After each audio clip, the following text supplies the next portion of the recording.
What is up, everybody? Eric here from Soundcast Studios. Today we're taking a look at Baby Audio's new tape emulation plugin. This plugin has been getting a lot of hype lately. A lot of people saying that it's the best sounding tape emulation plugin that's currently out there. I'm not too sure about that, so I decided to try it out for myself. Full disclosure, I am in no way associated with Baby Audio. I bought this plugin with my own money, and any opinion is entirely my own. So in an effort to try and see if this plugin actually sounds better than any of the other tape emulation plugins I have, I decided to load it up on the tube bus and then drive it just to the point of saturation so I can get a little bit of that distortion. I just want to see how it's handling the signal, what it's doing to it when it's pushed a little harder. And I did that for the two other emulation plugins I have, which is the J37 and the Ozone. So for the J37, that ended up being an additional 3 decibels of input gain. For the Ozone, it was 12. It's really hard to get this one to distort. That's a lot of headroom right there. And then for the tape, it ended up being 3.6 decibels. This is all default settings. I didn't change anything here. Same for the other plugins. This is the default settings for the Ozone and the default settings for the J37. So I set this up as a blind test. I've already level matched them. They are all the same loudness. And I'm going to try and pick out what I think is the best sounding one. I'm not actually trying to find out which one's the tape. I just want to know which is the best sounding plugin from these 3 that I have. Now I'm just going to go for it and see how I do. I smell dead roses, dead roses in your hair. Can you smell roses like candy in the air? I smell dead roses, dead roses in your hair. Can you smell roses like candy in the air?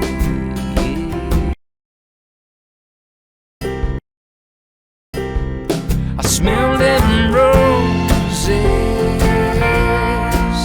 dead roses in your hair. Can you smell roses like candy in the air?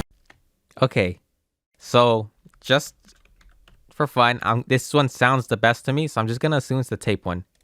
This one sounds the worst, the J37, and this one sounds pretty neutral. It's in between. So let's see if I got it right.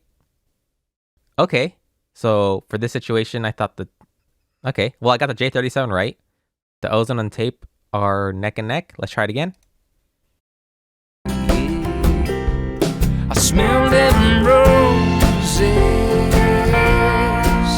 dead roses in your hair. Can you smell roses like candy in the air? I smell dead roses,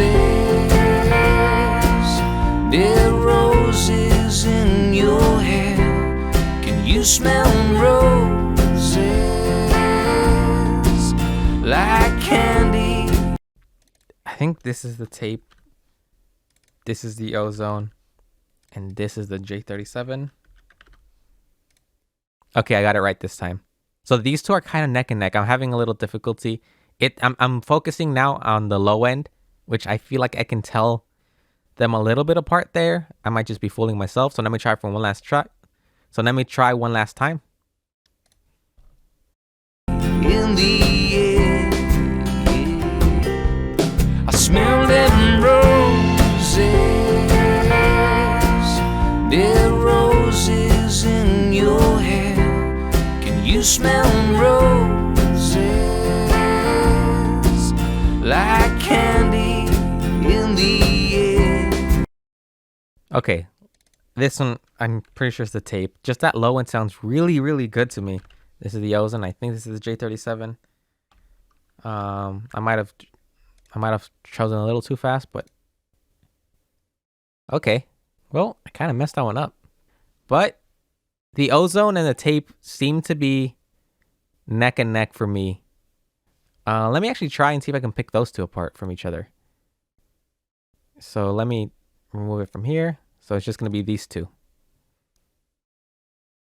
I smell them roses, dead roses in your hair. Can you smell roses like candy in the air? I think this is the tape and this is the ozone. They both sound really good to me. Okay, I got it. They sound so close. I'm really splitting hairs here. And I could probably get them to sound even closer if I dialed in the settings for each of them. So, is this the best sounding tape plugin? I don't really know about that. A lot of people are overhyping this plugin because it's new, some AI thing. I'm not really interested in all that. I'm curious to see how it works with me and how I react to it. I do think it's a good tape plugin. If you don't have a tape plugin, I would highly recommend this one.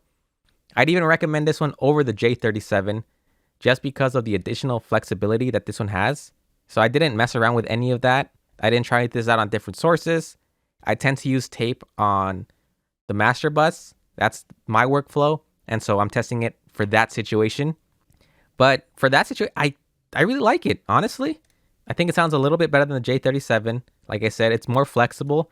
So you can really dial it in to get it to sound how you want.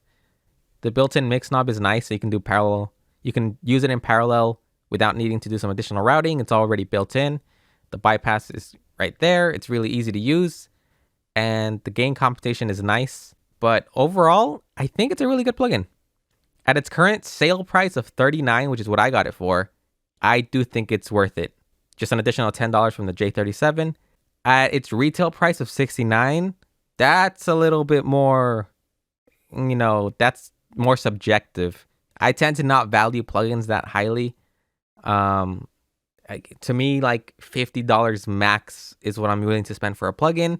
Anything above that, I begin questioning whether it's really worth it. At its current price, it is. At its actual retail price, I'm not entirely sure. But it is a very good tape plugin. I really like how it handled the low end. It really felt nice. It's a little hard to explain how that is, but it felt nice as I was listening to it. The Ozone also did that for me. So in my opinion, for my personal use case, I probably won't be using it.